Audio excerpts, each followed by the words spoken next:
अस्सलाम वालेकुम, welcome to your YouTube channel Pandit Talkies. मेरा नाम है अरसल, मेरे साथ है उमैर। जैसा कि आप जानते हैं कि आपने हमारे चैनल को लाइक करना है, सब्सक्राइब करना है, वीडियोस को शेयर भी करना है। इसी तरह आपने इंस्टाग्राम, टिकटॉक और फेसबुक के ऊपर भी।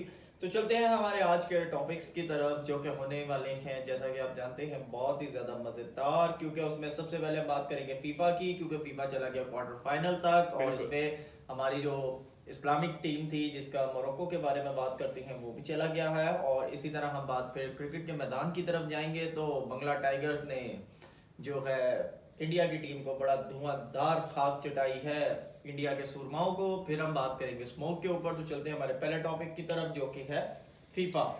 बड़े ज़बरदस्त मैचेस हुए उमैद कल भी फीफा में। और स्टैट्स इस तरह हैं कि मोरक्को वर्सेस स्पेन का मैच हुआ, पूरा मैच का टाइम हो गया, कोई किसी की तरफ से गोल नहीं हुआ। काफ़ी एक दूसरे दोनों टीम्स ने एक दूसरे को टफ टाइम दिया।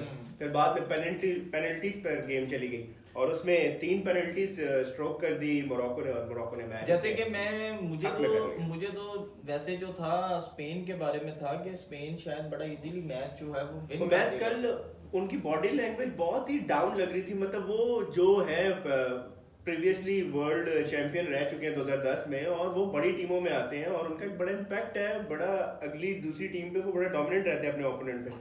बट कल आप अगर उनकी बॉडी लैंग्वेज देखें मोरक्को के मुकाबले में, वो बहुत ही ज़्यादा बहुत डाउन खेले। मतलब वो लग नहीं रहे थे कि वो एज ए यूनिट खेल रहे हैं। आप यानी कि ये कहना चाह रहे हैं कल स्पेन के दिमाग पे अख्तर लावा छाए हुए थे। कल स्पेन के दिमाग में अख्तर लावा छाए हुए थे, बिल्कुल ऐसा ही। और जो दूसरा रात को 12 बजे मैच हुआ पोर्टुगल वर्सेस स्विट्जरलैंड, 1 गोल स्विट्जरलैंड और 6 गोल्स पोर्टुगल ने कमाल पेश। वैसे पोर्टुगल ने मेरे ख्याल से बताया कि हम रोनाल्डो के बगैर भी खेल सकते हैं। बिल्कुल ऐसा ही है।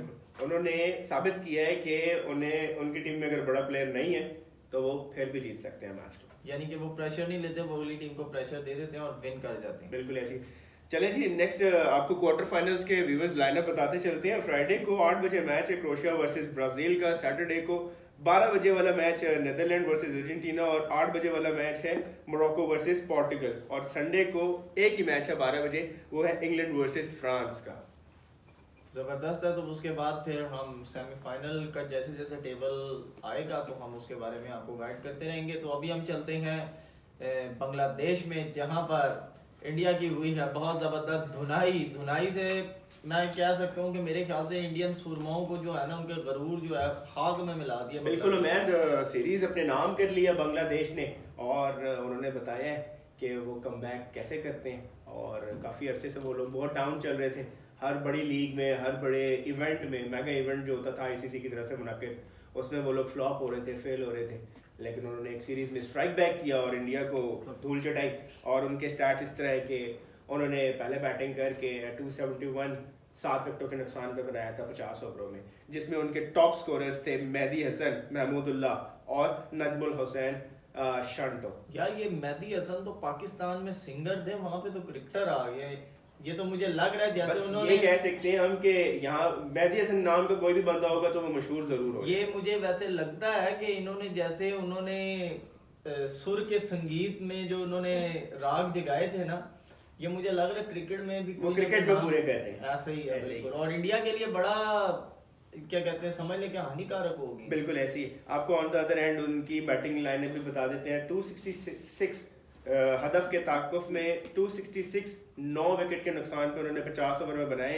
और उनकी तरफ से जो टॉप रन स्कोरर रहे हैं वो श्रेयस अय्यर रहे हैं 82 रन के साथ। दूसरे नंबर पे अक्षर पटेल है 56 के साथ और रोहित शर्मा 51 नॉट। असल मुझे लगता है यहाँ पर भी पिच का मसला तो नहीं है।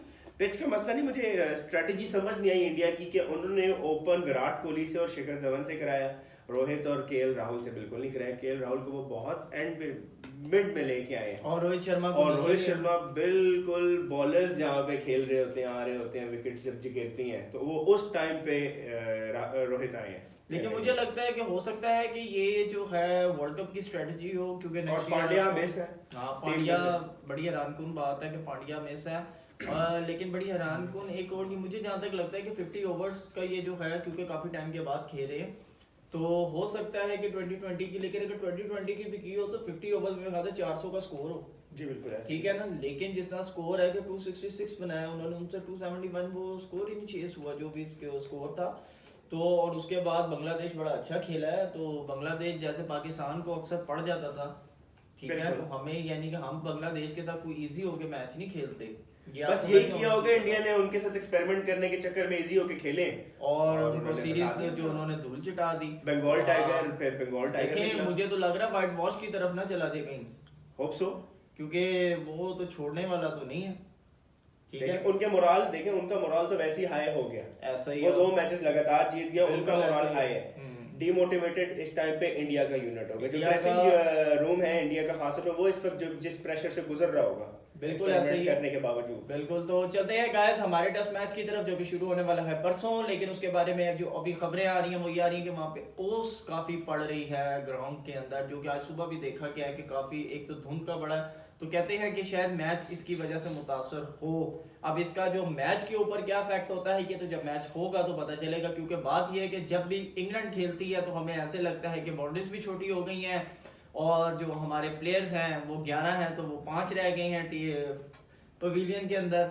लेकिन जब इंग्लैंड की टीम जब पाकिस्तान की टीम खेलती है तो ऐसे लगता है 11 की जगह 22 फील्डर हैं और बाउंड्रीज जो है वो 100 किलोमीटर की हो गई हैं कि छक्का भी नहीं लगता। तो ये तो अब जब मैच होगा तो पता चलेगा। लेकिन आपको एक और चीज बड़ी जबरदस्त बताते चले कि टेस्ट रैंकिंग के अंदर जो इस वक्त बैट्समैन की जो है उसमें उसकी आईसीसी ने रैंकिंग जारी की है, जिसके अंदर बाबर आजम जो है वो आ गए हैं इस वक्त 3रे नंबर के ऊपर, एक दर्जे तरक्की हुई है, एक दर्जे उनकी तरक्की हुई है। जबकि जो नंबर 1 पे है वो है मार्नस लबुस-चैडने जो कि ऑस्ट्रेलिया के हैं, इनके पॉइंट है 935 और अरसल इसी तरह स्टीव स्मिथ हैं जिनके हैं 893 और बाबर आजम के 879। वो इस वजह से कि उन्होंने टेस्ट की फर्स्ट इनिंग में जो था वो सेंचुरी स्कोर की थी, जिसकी वजह से, और जॉय रूट जो है वो 876 एक दर्जा नीचे आ गए। बिल्कुल जी, अभी भी बाबर आजम के पास बहुत सुनहरी मौका है कि वो अगले दोनों टेस्ट में परफॉर्म करके अपनी पोजीशन को मुस्तकिल कर सकते हैं और ऊपर भी जा सकते हैं। बिल्कुल ऐसे ही है। तो मैं इसको पूरा करता चलूं तो ऋषभ पंत जो है वो 5वें पे हैं, केन विलियमसन 6ठे पे हैं, 7वें पे उस्मान ख्वाजा हैं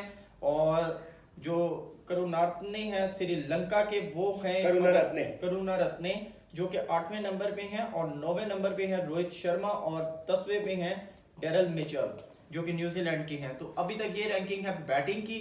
तो बाकी अब हम क्या कहते हैं चलते हैं स्मोक की तरफ, जिसके बारे में हमने अपनी लास्ट वीडियोस में भी बात की थी। यार असल आज तो 3 छुट्टियों का लाहौर में ऐलान कर दिया उन्होंने, कहा कि फ्राइडे सैटरडे संडे जो है वो ऑफ होगा और दुकानें जो हैं वो 10 बजे बंद हो जाएंगी और संडे को फुल ऑफ होगा लाहौर के अंदर।